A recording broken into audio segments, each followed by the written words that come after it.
ప్రజల ఆదాయం తగ్గిందంట. 2018-19 అండి. ఇది ఎక్కడి నుంచి వచ్చింది?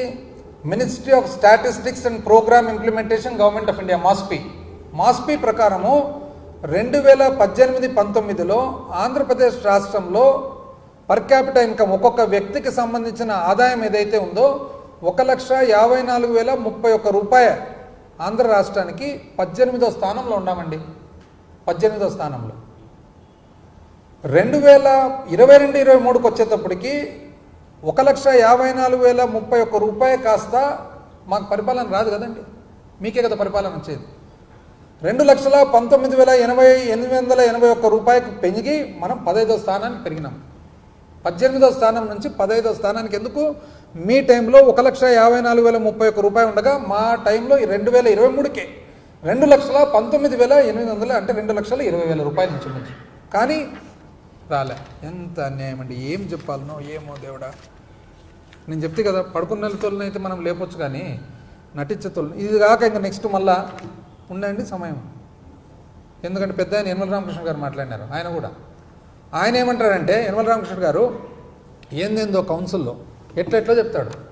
ఆయన మళ్ళీ ఎంత అనుభవం ఉంది ఆయనకు. ఏమంటాడు తెలిసిన? 14 లక్షల కోట్ల అప్పు ఉందంట ఇప్పుడు కూడా. మళ్ళా మరి ముఖ్యమంత్రి చెప్తున్నాడు 9,74,000 కోట్లని, నువ్వు ఈ పక్క హౌస్లో కూర్చొని 14 లక్షల కోట్లని మీరు చెప్తారు. ఏందండి ఇది? నాకు అర్థంగా.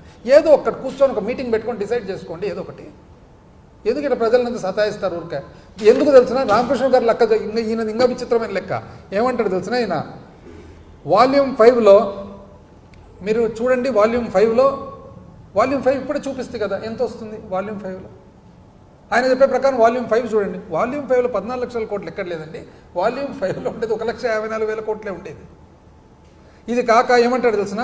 నేను ఎక్కడో మాట్లాడేటప్పుడు నేను ఎక్కడో చూసినట్లుంది 2,23,000 కోట్లు ఆఫ్ బడ్జెట్ బారోయింగ్స్.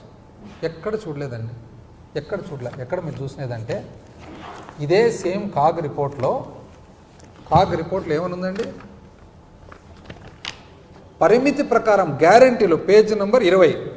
గ్యారంటీల ప్రకారము రాష్ట్ర ప్రభుత్వము పరిమితి చేయగలిగినది 2,23,004 కోట్లు అయితే చేసినది మాత్రం 1,54,500. ఎక్కడో చూసినట్లుంది అంటాడు. చేయగలిగినది 2 లక్షలు అంటే మాకు లిమిట్ ఉంది, 2,23,000 కోట్ల లిమిట్ ఉంది, కానీ చేసినది 1,54,000 కోట్లు ఎక్కడో చూసినట్లుంది అని అంటే ఎంత ఇర్రెస్పాన్సిబుల్ చూడండి. తగునండి మీకు? 90% మీరు అంతకంటే చేయనీక లేదు కదా అంటాడు. రెవెన్యూ రిసిప్ట్ మనకు రెవెన్యూ రాబడి ఏదైతుందో అంతకంటే 90% కంటే చేయనీకి లేదు కదా. రెవెన్యూ రాబడి ఎంత ఉండిందంటే ఆ సంవత్సరం 1,73,797 కోట్లు. 1,73,797 కోట్లలో 1,54,797 కోట్లు గ్యారంటీలు ఇస్తే అర్థం ఏమండి? 90 లోపలనే కదా ఉండేది. ఎట్లా చేయాలనో ఏందో వీళ్ళను, ఎవరు గుంజీలు తీయాలనో ఎవరు గుంజీలు తీపియాలనో, ఈ గుంజీల బిజినెస్ ఏందో. ఇది కాక ఇంకోటి కొత్త రకం చెప్తాడు ఈయన. ఎక్కడ ఇది అసలు అంతర్జాతీయ అకౌంటింగ్ సిస్టంలో పెట్టాలి రామకృష్ణ గారి సిస్టమ్ అని, సపరేట్ సిస్టమ్. ఏమంటాడు తెలిసిన? వేస్ అండ్ మీన్స్ అండ్ ఓడి ఉంటుంది. ఇప్పుడు ఎవరైనా వ్యాపారం చేసే వాళ్ళకి తెలుస్తుంది. మనకు బ్యాంకుకి పోయినప్పుడు క్యాపిటల్ మన ఏదైతే లోన్ ఉంటుందో, టర్మ్ లోన్ ఉంటుందో అది అప్పు కింద వస్తుంది. ఓడి అని ఉంటుంది బ్యాంకులో, మనం తీసుకుంటుంటాం కడుతుంటాం. దాన్ని ప్రభుత్వంలో 2 రకాలు వస్తుంది. ఒకటి ఓడి వస్తుంది, ఒకటి వేస్ అండ్ మీన్స్ అని వస్తుంది అనమాట. అంటే ఇది ఎట్లా? మనకు ఒక లిమిట్ ఉంటుంది.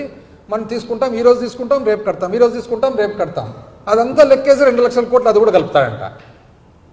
ఎక్కడన్నా విన్నారా ఇది ఎక్కడన్నా? అంటే మనము బ్యాంకులో తీసుకుంటాము కడుతుంటాము, ఫైనల్గా ఎంత వస్తుంది అప్పు కింద? మార్చి 31 నాటికి ఏదైతే పెండింగ్ ఉందో అది మనం పెండింగ్ కింద వస్తుంది. అంటే టర్మ్ లోనుకు వర్కింగ్ క్యాపిటల్కు తేడా తెలియదండి. ఎంత ఉన్నింది 31 మార్చుకు? 594 కోట్లు. 594 కోట్లు ఓడి కింద.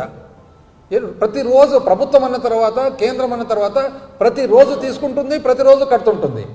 ఆ ఓడినంతా తీసుకునేది అంటే ఎన్ని ట్రాన్సాక్షన్లు జరిగినా అవన్నీ కలుపుతాడంట. అది 2 లక్షల కోట్లు అవుతుందంట. 2 లక్షల కోట్లు అప్పు కింద కలుపుతాడంట. అంటే కట్టినదంతా అడిగిపోయినట్లు.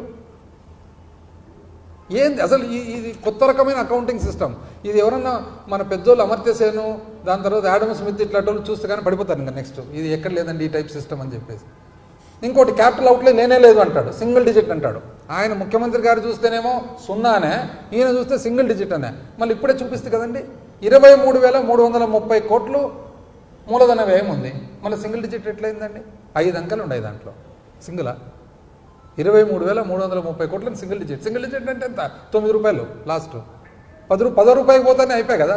23,330 కోట్లను సింగిల్ డిజిట్ అంటే ఇంకేమన్నా అంటే 9 కోట్లు మీ ప్రకారం సింగిల్